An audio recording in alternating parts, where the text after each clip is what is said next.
Hi there, welcome to Flaming Star Podfics. Today we're continuing our reading of Axiom of Choice by Literally Mad Lad on AO3. This is Chapter 8. All around me are familiar faces, worn out places. Worn out faces. Mitsuki's house had a detached garage over which sat an attic with two windows, one being a large set facing the street and the other being a small circular one facing the house. It seemed to be newly decorated, and Katsuki could smell the residue of the white paint on the walls. She dropped a hefty quilt on top of a cushioned block at the far end of the narrow room. There, she had said, and promised to wake him up the next morning for breakfast. Katsuki had never slept on a bed before, and he missed the solid, secure walls of his den back in the cave. Despite that, though, he relished in the cocooned warmth when he burrowed into the blankets and sunk his head under to generate as much heat as possible.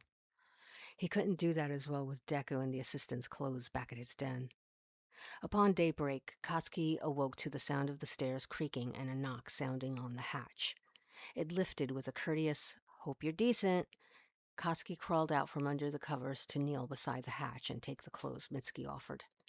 "They might be a bit big on you, but give 'em a shot," she said. "Come on down when you're able. Door to the house is on the other side of the driveway." And then she was gone. Katsuki dressed and cautiously maneuvered down the steps. He stepped around the car and through the propped open door beside the driveway. He paused on the concrete to observe the road, which was just a few paces down across the sidewalk. The cars driving by were close, and Katsuki had heard them since the early morning. He could hear Mitsuki prattling on like she had at the bar. She had warned Katsuki the night prior that her boyfriend might be over, and true to her word, an unremarkable man was in the dining room, sipping a cup of acrid coffee. Mitsuki's ramblings paused the moment the screen door creaked open. Katsuki hesitated, one foot over the threshold. Mitsuki cleared her throat and pointed to the man and said, "Masaru, the kid I told you about. Kid, this is my boyfriend." Katsuki let the door swing shut behind him. He jumped at the sound, which prompted a nervous laugh from Mitsuki until Masaru pointed and said, "He's tracking blood on the floor." Katsuki and Mitsuki looked down. Katsuki raised a foot up, the one that had been stinging like a bitch all morning. Sure enough, the skin tugged on the wound when he pried it off the ground. "Oh, boy. All right, kid, take a seat. Let's get that checked out," she said, ushering him to the table where Masaru was staring at him like a hawk over the rim of his mug. Mitsuki snapped her fingers at him, and both of them jumped. "Masaru, help me clean up the floor, would you? I'll get the first aid kit." Katsuki watched her run off before focusing all of his attention on Masaru, who gave him a wide berth on his way to grabbing a bottle of soap and a towel. Masaru glanced at him again before crouching down nearest the door to tackle the first of the fading footsteps. Mitsuki's first attempt at cleaning the wound nearly sent Katsuki's knee into her face. She jerked back, startled, and Katsuki clamped his hands down on his leg to keep it still. He gritted his teeth, seething, as she rubbed alcohol on the wound. The sharp pang shot up his leg and sent shivers up Katsuki's spine. It faded with time, but that split second was enough for him to wish he had his fangs back to bite her. She wrapped his foot in gauze and gave him some oversized slippers to wear out of the house while they went shopping. Shopping was a bizarre experience. Katsuki had never seen so many colors in one place before, and every shirt he tossed into the cart was put back on the shelf by Mitsuki, so he hung onto the ones he liked the most to avoid that from happening. In the parking lot, she helped him lace up his shoes over a pair of bright pink socks. He rolled his ankles around, surveying the sneakers, as Mitsuki crouched beside him with her hands on her thighs, awaiting his judgment. "Good," he said. "All right. How's a haircut sound?" she suggested, and Katsuki covered his hands over his hair defensively. "No? That's fine. We've got some time to burn before work. How about a snack?" They ate ice cream and burgers at a diner downtown. It tasted like heaven, but felt like hell afterwards. He slept through it in the passenger seat of Mitsuki's car. He could have stayed there, too, had Mitsuki not parked outside of the bar again. Yagi was there, sweeping underneath tables to the tune of the jukebox on the far end of the bar. "Hey, kid, how's it going?" Yagi asked. "Good," Katsuki said. "The kid's feet were all torn up," Mitsuki said. "What?" Yagi said, his wide eyes following Mitsuki behind the bar. He glanced at Katsuki, who stared, indifferent. How'd that happen? No clue. Looked kind of like rug burn, if you ask me, she said. She glanced back at Katsuki and jerked her chin in the direction of the bar. Come on, kid, let me show you how to make that Shirley Temple. Behind the bar, she gave him a glass and tapped the textured rubber strip on their end of the countertop. He put the glass there and picked up the red bottle she indicated to. She tapped a manicured nail near the bottom of the glass, prompting him to crouch down as he poured enough red syrup to reach her nail. When that was done, he clumsily holstered the bottle back onto the grate. Now take this. She handed him a device strung up to the underside of the bar. He hovered it over the glass, and she pushed a button down on the end. A horrifying fizzing sound bubbled up and spilled out into the cup before she lifted her thumb. The fizzing stopped. He gave it a try, and holy cripes, the power! The soda fizzled up to the rim, but he didn't cut the stream off fast enough before the glass started overflowing. Sorry, he said. That's what the rubber here's for, she said, tapping the rubber strip. She took a napkin and polished around the glass to dry it off. She handed him a sharp toothpick and unearthed a strip of cocktail garnishings. He had seen them the night before, but seeing them again made him want to eat them all. He skewered 5 cherries and didn't bother sticking them in the drink. Out of curiosity, he skewered one of the green bulbs in the batch when Mitsuki wasn't looking. It tasted like ass, so he spit it out into the sink, his tongue still sticking out. He grimaced when he caught Yagi watching him with an amused grin. Strangers started invading the place, so Katsuki was shooed back to his stool at the end of the bar. The waitresses loitered over there from time to time, and Yagi sat with him for a while until the speed picked up around them. Soon, every stool in the bar was filled, and Katsuki was approached by the stranger from the previous night. You still here, kid? The guy asked, and Katsuki nodded. Mind if I take Yagi's spot? When Katsuki shrugged, the guy took a seat. He put a hand out to Katsuki, which Katsuki stared at until the guy dropped it and said, I'm Hawks. I work at the auto shop across the street. Don't let him fool you, Mitsuki called from down the bar, her voice taller than any of the extras sitting next to them. He's always looking for trouble. I was banned from this place for a couple of months, Hawks explained to Katsuki. Started a fight with some tourists. Fucking hate tourists. Tourists, Katsuki repeated. Yes, what sucks about being so damn close to the passenger train stop, he said, spinning the stool around. He propped his elbows on the counter behind him. He studied Katsuki's face for a long moment before saying, Hey, you okay? Your eyes are kinda... I asked Masaru about that, Mitsuki said. She had blazed a trail straight over to them before Hawks could get far.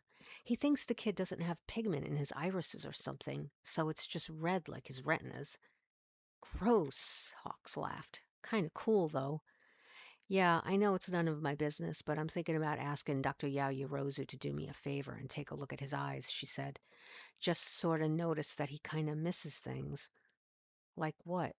Like dropping things, underestimating distances, she said, and Koski scowled at her. She blinked, as if remembering that he was sitting right there. But only if you'd want to. I mean, the kid didn't want to go to the police, so who's to say he'd want a trip to the doctors? Right, Hawk said. When Mitsuki walked off, Katsuki glared after her until he was given clear range to the garnish bowls. He reached across the counter to grab a cherry. Serves her right. Katsuki sat and watched through Mitsuki's shift until it was time for him to refill his Shirley Temple glass.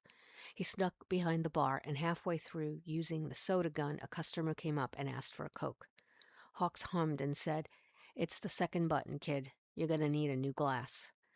Katsuki scowled down at the plethora of glasses. They were all different shapes and sizes, and the one Mitsuki gave him existed at the other end of the bar. He wandered over to grab one. Mitsuki had her back to him, chatting up some party of 5 at the very end of the bar. He glanced at her as he took a glass, and when she didn't turn toward him, he made off with the glass and followed Hawk's instructions to fill the glass up with ice. And then he set the glass down on the rubber strip and pressed the second button on the soda gun. A dark, sugary substance bubbled out. He overpoured, so he dried off the glass with a napkin and slid it across the counter to the customer. The customer was making idle conversation with Hawks in the meantime and walked off with a non-committal thanks. You're a natural, kid, Hawks said. Thanks, Katsuki said. Let me teach you how to make me another gin and tonic and how not to put it on my tab. Katsuki made a gin and tonic, at which point one of the party members at the end of the bar pointed to him and effectively alerted Mitsuki to their shenanigans. Katsuki hurriedly passed the gin and tonic to Hawks before circling back to his stool, before Mitsuki could so much as breathe down the back of his neck. Mitsuki glowered at Hawks. Hawks dragged his eyes up to the ceiling and around, and then entirely away from the bar. Mitsuki stuck the gin bottle back on the shelf before making eye contact with Katsuki. Ask before you start mixing drinks. This rat doesn't own the place. She wagged a finger at Hawks. Neither do you, Hawks said. Yeah, well, Yagi isn't here right now, is he? She said. She walked off, and Hawks snickered. Katsuki was thrilled to find that he wasn't in a terrible load of trouble after breaking a rule. He decided to do it again later that night when Mitsuki wasn't looking, and he made sure to succeed. Katsuki and Mitsuki always get home close to 2 in the morning, which he didn't mind. It was a perfect schedule for him, and the days turned over like clockwork. 3 days in, and he had learned a handful of drink specials that he became the honorary bartender for. Shirley Temple's gin and tonics and sodas were all directed to him, whether Mitsuki liked it or not. After the third night, when he helped put up the dining room chairs while Mitsuki counted her money, she approached him with a wad of cash. Take it, she said. He stared at it. You made a far amount of the drinks today, so these tips are for you. Take it. She grabbed his hand out from his side and slapped the cash on it. What do I do with it? He said. What do you... Christ, kid, who raised you? She laughed. You buy shit. Clothes, snacks, whatever. Hell, you could save it if you like.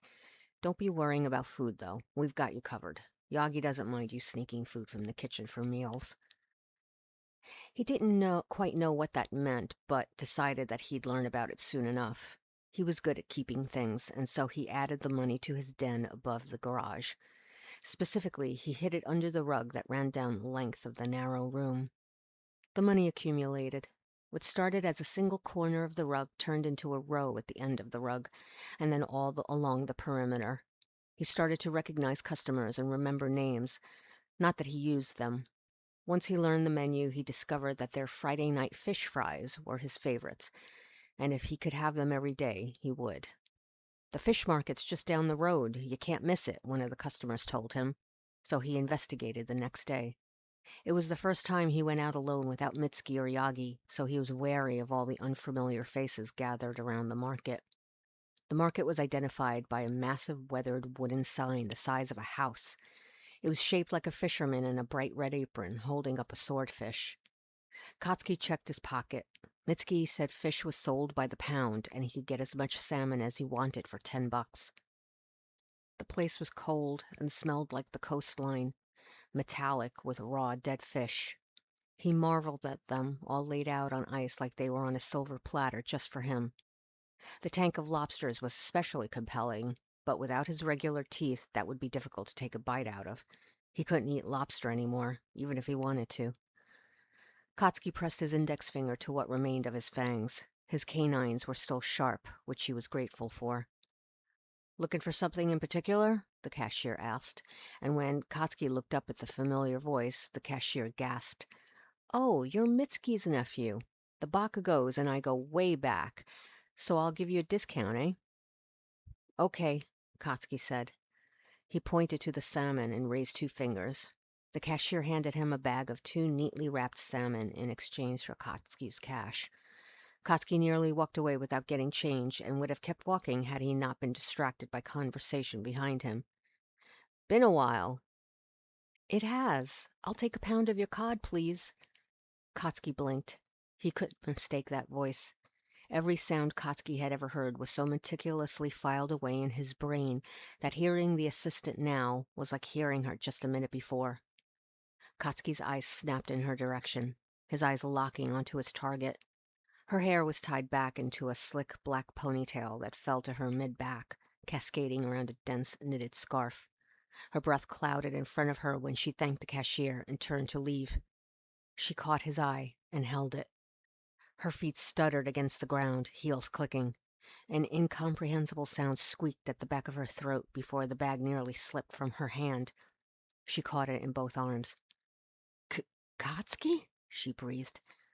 Oi, Bakugo, your change, the cashier said, shaking a handful of coins. Katsuki looked between them. The assistant was still staring at him. Katsuki took the change and stuffed it into his pocket.